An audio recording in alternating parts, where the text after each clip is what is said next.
Welcome to the channel. I'm Charlie. Today I got Mercedes 2017 Coupe 250 diesel. Basically this car doesn't have any problem, but customer been to the another garage and they said sleeping fault code inside the system regarding NOx sensors. But however, customer need to follow my procedures and the assessment.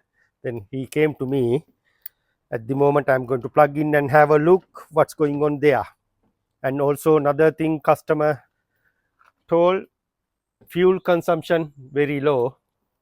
He need to have a look that one also well. But however, I don't have a facility to check the fuel consumption for the diesel car. Basically it could be injector, could be fuel, something not right somewhere, could be timing like that. But however, this customer came yesterday and I'll park this car outside until I'll take into the garage. Then once I go to start the car, little bit hesitate to start the car, take a bit time, chaka chaka chaka chaka, dung, start. I feeling something not right the fuel system, because sometimes fuel system need to hold until start the car, but this one I feeling after 24 hours it's take a bit struggle to start.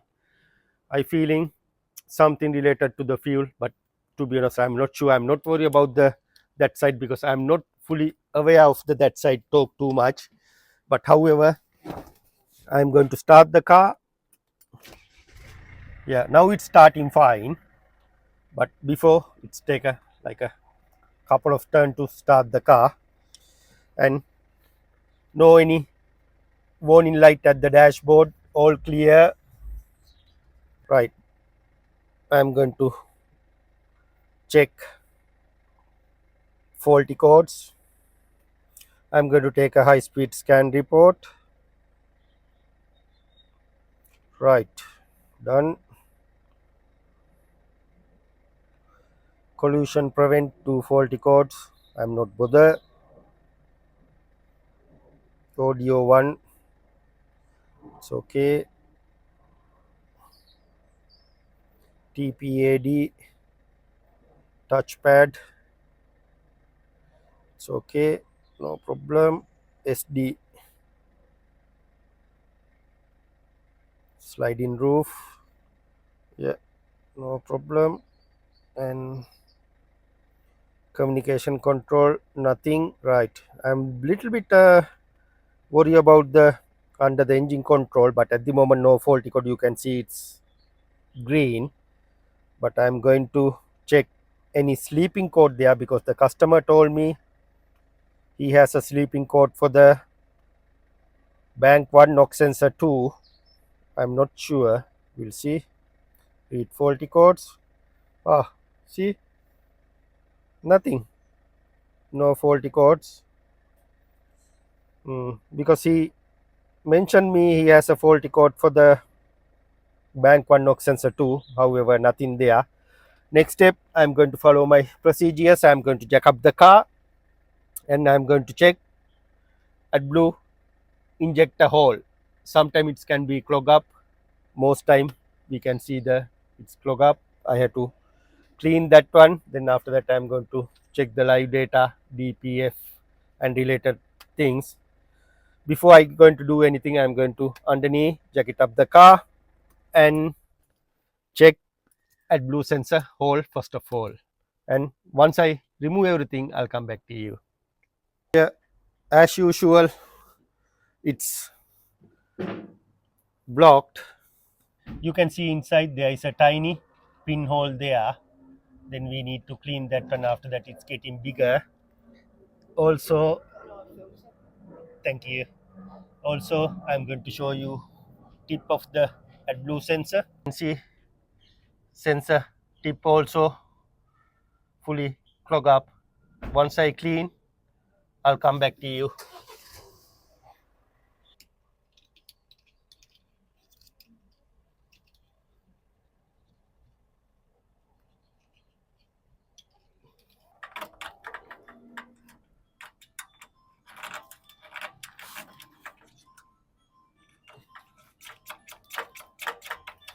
This is the crystallizing stuff.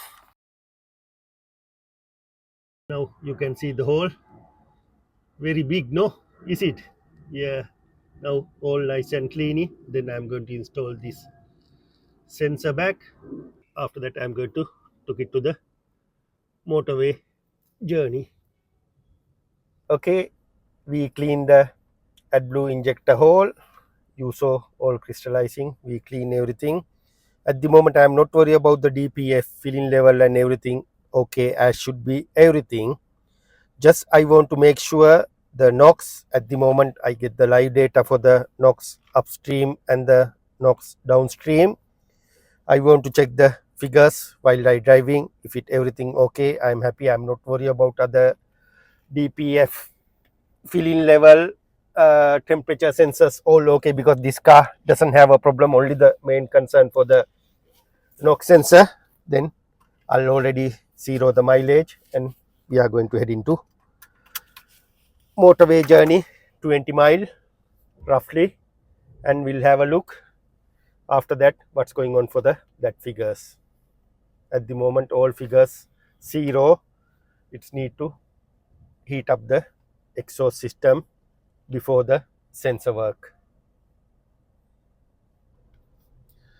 After 2.9 miles, now you can see upstream NOx sensor take a reading after 2.9 miles. Basically 3 miles just start the upstream working. Then I had to go another maybe 4-5 miles to get the downstream reading. At the moment I can see upstream reading. Yeah, I'm still continue. We didn't still, yeah, at the local. We didn't enter to motorway yet. Once I enter to motorway, I can see the figures for the downstream also well. Hopefully if its sensor work. We'll see. At the moment too early to comment anything. I'll come back to you once it start to reading downstream sensor. Right, now 4.1 mile completed with the traffic. Now you can see upstream and downstream both sensors work as should be.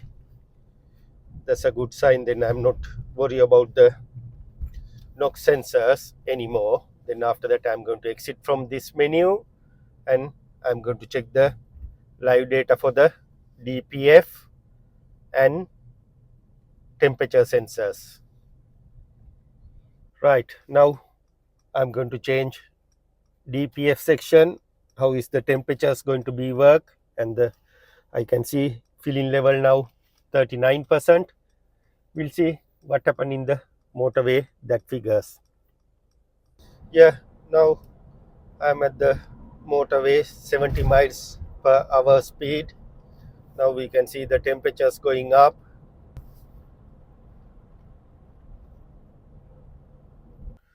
Right, we went to the motorway journey and complete 20.1 miles. No any funny warning. Then I saw already NOx sensors working. I saw the temperature sensors going up, but however the filling level still 43%, but it's need to come close to the 100. Then it's come down gradually. Right, I'm not worry anything. I'm going to exit from here and check any faulty code for the thingy. See, after 20.1 mile, nothing, no faulty code for the any sensors, no sleeping codes. That's mean that's another good sign. While I driving, I noticed something. This car little bit struggle to rolling. Basically I feeling it's not like a free rolling, something look like a holding. That's why it could be the fuel consumption high.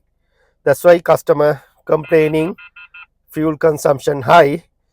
I want to have a quick look for the, I know wheel bearing sometimes it's doing the like that thing, sometimes brakes is doing the like that thing, sometimes automatic gearbox it's doing like that things. However, I didn't hear any funny grinding noise, wiring noise for the bearing. I'm happy for the bearing. So then I'm going to check temperature hole for wheels. Could be sometime slightly brake binding, that's why the car not moving properly. Could be, never know. However, I'm going to wheel and check the temperature.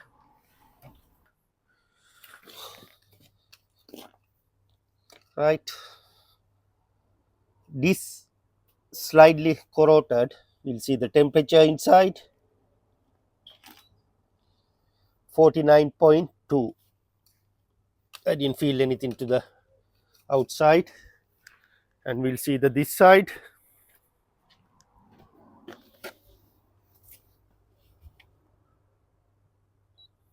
the side 50.8. It doesn't matter.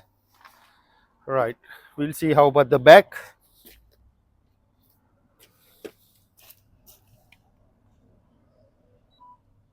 37.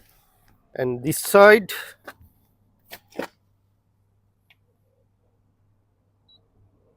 57. Right,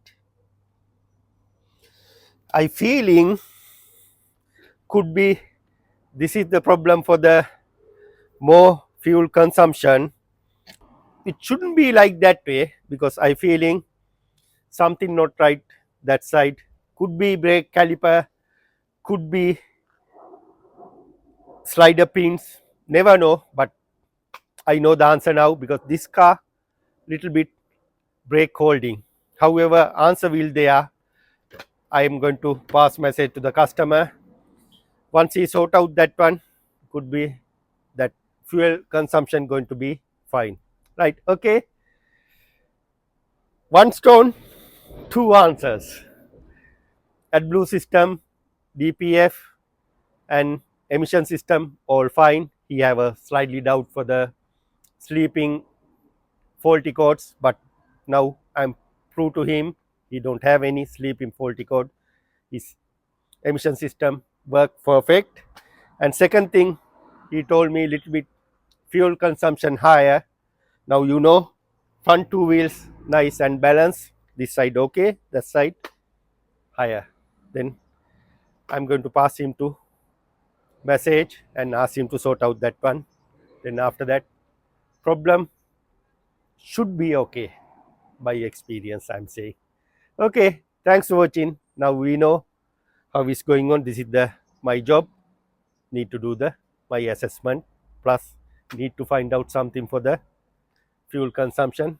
Now I have both answers. Okay, thanks for watching. See you in the next video.